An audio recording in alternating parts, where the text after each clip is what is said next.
اضلاع میں سے سب سے بڑا ضلع ہے۔ اس میں آنے کا مقصد یہ ہے کہ حکومت پنجاب بالخصوص حکومت پاکستان اور ہمارے جو اسلام ریاستی ادارے ہیں جو اس وقت پاکستان میں امن و استحکام کے لیے شب و روز ایک کر کے ملک کی خدمت کر رہے ہیں، دین کی خدمت کر رہے ہیں، اسلام کی خدمت کر رہے ہیں۔ خاص طور پر جب سے جو اللہ تعالیٰ نے ہمیں فتح مبین جو ایک بنیان و مرصوص کی صورت میں عطا فرمائی ہے، اور اس کے بعد جو اللہ تعالیٰ نے وطن پاکستان کے پورے دنیا کے اندر ایک عالم عروج اور بلندیاں دی ہیں، تو اس کے بعد جو ہے ہمارا جو ایک ازلی دشمن ہے ہندوستان، اور اس کے ساتھ جو ملے ہوئے جو ہمارے خطے میں جو لوگ اس کے ساتھ اس کے اعلی کار بن کر، خاص طور پر جو ایک دکھ افسوس کے ساتھ جو افغانستان ہمارا ایک برادر ملک تھا، اب بھی ہے، لیکن اس کے بعد بھی اس نے جو ایک ہمارے ساتھ ایک بھائیوں اور حق ادا نہیں کیا، جو پاکستان نے ان کے ساتھ دہائیوں پر مشتمل ان کی استحکام میں، ان کی معاشی ترقی میں اور اس ملک اس کی ترقی کے اندر پوری اس کے ساتھ جو وفا کا جو ہے رشتہ نبھایا، اس کی طرف سے کوئی بھلائی کی جو کرن ہمیں جھلک ملنی چاہیے تھی وہ نصیب نہیں ہوئی۔ حضرت اب یہ جامع رضاء مصطفیٰ کا بھی بھاون نگر کے ساتھ ساتھ جامع رضاء مصطفیٰ میں بھی آپ جامع رضاء مصطفیٰ میرا اپنا ادارہ ہے جی، الحمدللہ مجھے اس پہ فخر ہے، چونکہ ہمارے اکابرین کا ادارہ ہے، قبلہ شاہ نورانی صاحب رحمۃ اللہ علیہ کا ادارہ ہے، ڈاکٹر مصطفیٰ نعیمی رحمۃ اللہ علیہ کا یہ ادارہ ہے، محمد شاہ نعیمی رحمۃ اللہ علیہ کا ادارہ ہے،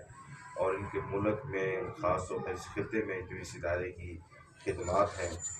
اور یہی ایک جو ہے ایک ادارے کی ملک کے اندر استحکام میں،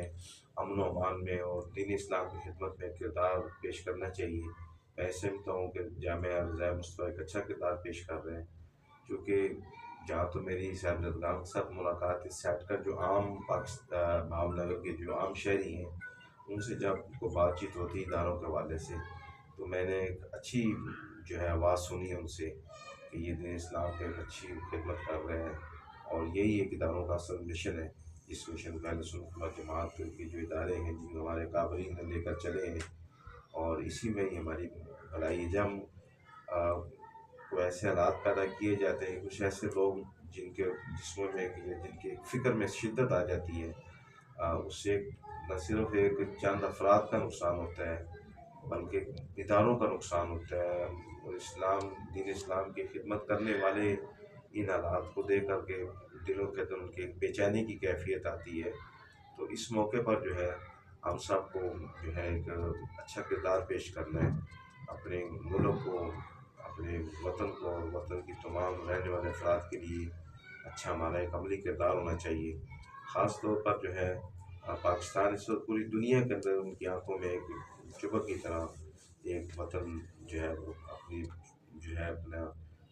منزلوں کی طرف جا رہا ہے، ترقیوں کی طرف۔ اس موقع پر جو ہے اہل سنت و جماعت کے علماء برکت پورے علماء کی ایک اخلاقی شرعی اور جو ہے قانونی ذمہ داری بنتی ہے، جہاں اس ملک کے ریاست کے ذمہ دار ہیں ان کے اوپر ایک ذمہ داری بنتی ہے، انتظامیہ پہ ذمہ داری بنتی ہے، اور ملک کی جو سیاسی لوگ ہیں ان کے اوپر ذمہ داری بنتی ہے، وہاں جو علماء ہیں ان کے اوپر ان سے بڑھ کر ذمہ داری بنتی ہے، کیونکہ یہ ایک فکری سرحدوں کے محافظ ہیں،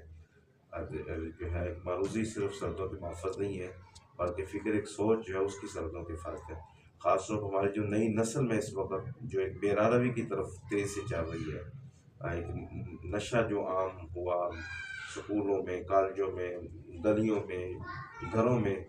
تو اس موقع پر جو ہے علماء کی زیادہ ذمہ داری بنتی ہے کہ وہ اپنی نسلوں کو بچائیں،